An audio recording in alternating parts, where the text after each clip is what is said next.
Hi everyone, this is Heidi from My Reading Life, here tonight to film a little review slash rant slash, I'm not really sure what this is, in conjunction with Sean the Book Maniac. Sean and I buddy read a book called The Natural Way of Things by Charlotte Wood, and it was a successful buddy read in that we both enjoyed talking about the book with each other, but it was not a successful buddy read in that we both disliked the book very much. So I'm going to talk to you about my thoughts and feelings about this book. I will give a little synopsis of what the book's about, and then I will talk about what I thought about it, and I will probably include spoilers. So if you plan to read The Natural Way of Things and you don't want to be spoiled, I will give an indication a little bit later on in this review, and you can, fast forward me and only watch Sean's portion, or, shut it off, or whatever you want to do. So anyway, The Natural Way of Things is a fiction book which is set in Australia. It's written, I think Charlotte Wood's an Australian author, and the premise of the book sounds really, really good. Basically, the premise of the book is that 10 women are captured, kidnapped against their will, and taken to this remote place in Australia in the outback. I guess it's like an abandoned sheep station or something to that effect. Anyway, they're imprisoned in this place with two young men as their jailers and one young woman who is like the nurse or whatever. And they are not told why they're there, and they're not told how long they're going to be kept there, and they're just, they're drugged and brought there, and they wake up and here they are, they're captured, they're in this place. And that is pretty much all you know in the beginning. And so you're like with these women, like trying to figure out what the hell is going on. It seems that each of the women has committed some kind of, or has been, and I wouldn't say committed, I'm sorry, I shouldn't say that. Each of these women has been involved in some kind of sex scandal or some kind of thing having to do with sex that brings their morality into question. And so as the reader, you infer that that's why these women have been captured and sent to this place and are being treated so horribly, being tortured. The very first scene is of two of the women waking up from sedation in a room by themselves and having their heads shaved bald. So, it's not going to be good. These women are not going to be treated well. So that's the basic premise of this book, which I think is an awesome premise. And that's why I really wanted to read this book. However, from that point on, I had a lot of problems. First of all, let me say what I liked about the book. It's short chapters. It's written very well.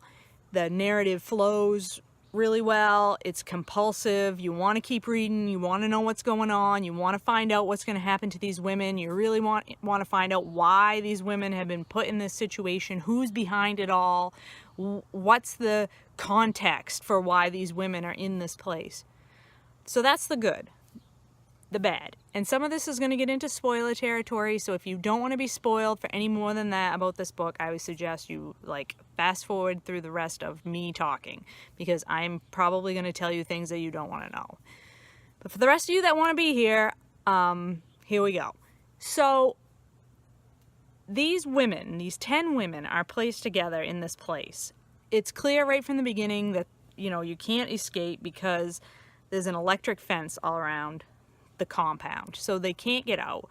But even still, 10 women, if they bond together, could easily overtake these two men that are their captors. These two men who basically, one is called Bonser and one is called Teddy. Bonser is like this pimply face young man who clearly has never had a girlfriend, who clearly has a lot of resentment about this. He's like the guy on the internet who thinks he's entitled to have a girlfriend, and if girls don't talk to him or want to have sex with him, it's because they're bitches or they're sluts or whatever. He's that guy. And then Teddy, the other captor, is like this handsome, fit, athletic, gorgeous guy. And all the women are like, oh, Teddy, he's so handsome. Dude, he's your jailer. And Bonser has a stick that he fondles all the time. So I mean, that is really not very good symbolism. It's pretty obvious. And just whacks the women with it at all points whenever he feels frustrated by them. But still, these women, there's 10 of them. They could bond together and take these two guys out. They don't have guns. There's never a gun brought into the narrative at all. Why don't they just overpower these two guys and figure out a way to get out of this place? It frustrated the hell out of me that the women never work together. And I think that is like the through line of all my complaints about this book, is that the women fight with each other, dislike each other, pick at each other. They never bond together and they never get together. And isn't that the stereotype? Isn't that the stereotype that women can't work together? Women are always fighting with each other over frivolous, petty things, and men aren't like that. It's such bullshit. It's utter bullshit. And so maybe the author was doing this in a satirical way. You know, maybe this was meant to all be a big metaphor. I don't know. I'm a literal kind of reader. I really am. And a lot of times, if there's some deeper meaning and it's not on the surface, I have a hard time seeing it. And I fully admit that. I'm not the best reader that ever existed. I read for pleasure. But if your story is telling me that, you know, women, you know, just can't get along. They just can't get along. They're going to bicker and fight about everything, no matter, even if they're in a bad situation. I'm going to call bullshit on that. I really am. So that's the thing, I guess, that bothers me about the most about this. And then you get all the way to the end. I mean, you never find out why these women have been put in this situation. You never find out who the captors are, like who are the people that put these women in this situation. You never find that out. And there's a scene at the very end where the women that are left are basically manipulated into sealing their own fate, which isn't a good fate, by a bag of beauty products. Really? A bag of beauty products? You've put me in a cage for some unknown period of time, but it's long period of time. It's months and months and months. You put me in a cage and you think you're going to distract me with some beauty cream and a hairbrush? No. Bullshit. I call bullshit on that. So, I don't know. You might like this book. I will tell you there's a hell of a lot of violence in it. There's a hell of a lot of gross scenes that seem to be just in there for grossness sake. Like, one of the main characters is named Yolanda. And Yolanda pretty much goes feral in this place. I guess she's going back to a natural state. She's going back to the wild. So she basically learns how to kill rabbits with a trap, which fine. I mean, women can be a trapper. That's not a big deal. But instead of just trapping the rabbits so that they have food to eat, no, she like starts wearing the rabbit furs. She like basically covers herself 100% in rabbit fur and, I don't know, stops talking to the other women and then just takes off into the wilderness by herself at the end. I don't know, but there's all kinds of gross scenes with like her and a rabbit that's given birth and her taking dead baby rabbits and putting them in places that they hadn't ought to be put, and like why? I just don't know. So as you can see, I really didn't like this book. I didn't get on with it. I did finish the book. I didn't bail on it, even though I was quite frustrated with it throughout most of it, just because it wasn't telling me what I wanted to know. And I felt it was perpetuating a lot of stereotypes about women and women's behavior that I think is bullshit. And I don't particularly want to read about it. So that's my opinion. And it's only my opinion. I'm not saying it's everybody's opinion. I know a lot of people like this book. But for me, this book was just didn't do it for me. Just didn't work. So, Sean, I had a great time doing the buddy read with you. I hope the next book that we read together is a lot more successful. And I will talk to you later.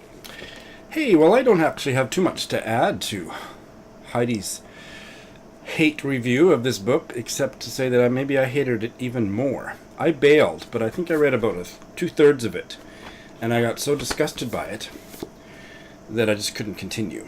I'm a big bailer, although I've got my bailing a little bit under control in this year, but I couldn't finish this one. It just made me want to puke, and I am not exaggerating. But I'm not going to regurgitate what Heidi said. I agree with her, and I'd rather that you heard it coming out of her mouth than mine. Puke, regurgitate, mouth. Because I just think it's more important to hear what a woman thinks than what a man thinks of this book. But I was disgusted by this. I mean, it's well written.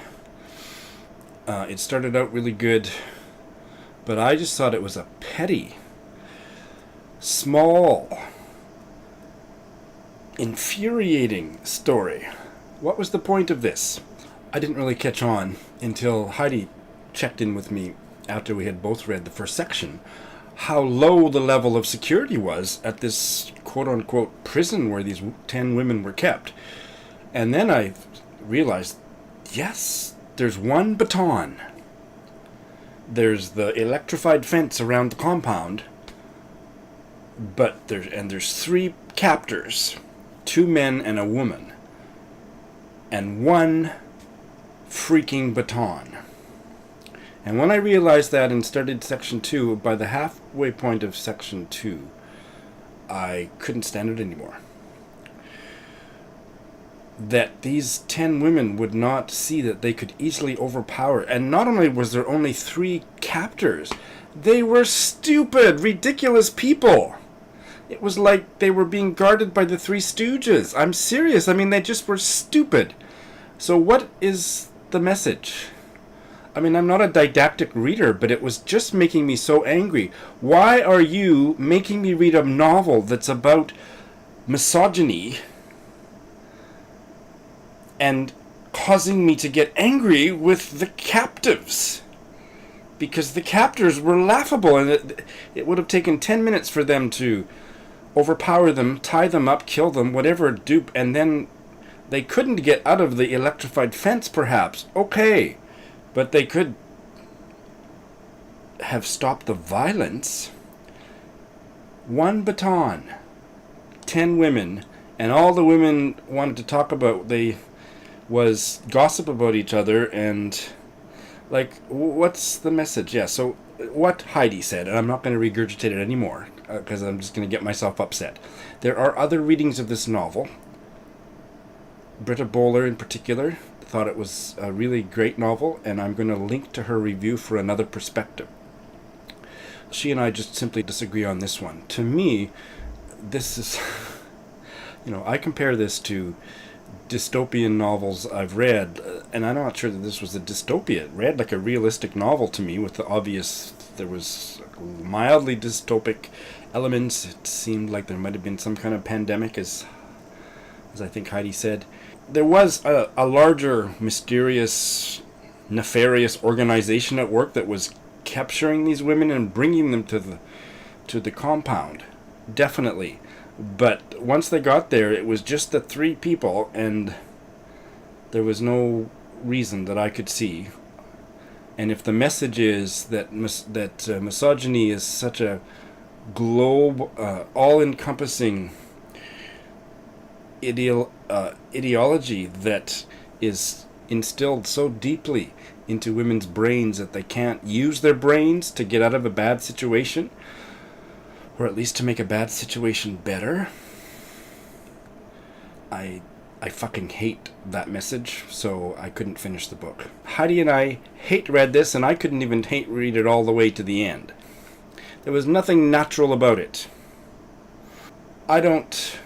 I'm not looking for a happy message. I loved The Handmaid's Tale, Blindness, Lord of the Flies. Those books struck me as realistic and wonderful. And I just to quickly finish up, this wonderful novel yesterday, Anosh Irani's The Parcel, which is really on a similar theme. It's about prostitutes and transgendered sex workers, Hijra, in Bombay, and the lives they led, and the oppression that they dealt with, and the victimization and the hierarchical systematization of that sexual violence was a really tough read, but there was also a glimmer of hope and agency, and it wasn't a particularly happy ending, but certainly not for everybody, but there was a tiny bit of hopefulness for at least one character. Heidi told me how the book ended, so I'm so glad that I didn't subject myself to it. So misogyny so bad that there's no hope for anybody. I mean, these were women that were living in modern times. This is the time of the internet and social media and stuff, you know. They were so oppressed that they couldn't put their heads together and put their hands together to at least try to save themselves. But instead they were led to their doom by perfume or facial masks. I fucking hated this book. I hope you have a better experience. Look forward to your comments below, and thanks for watching.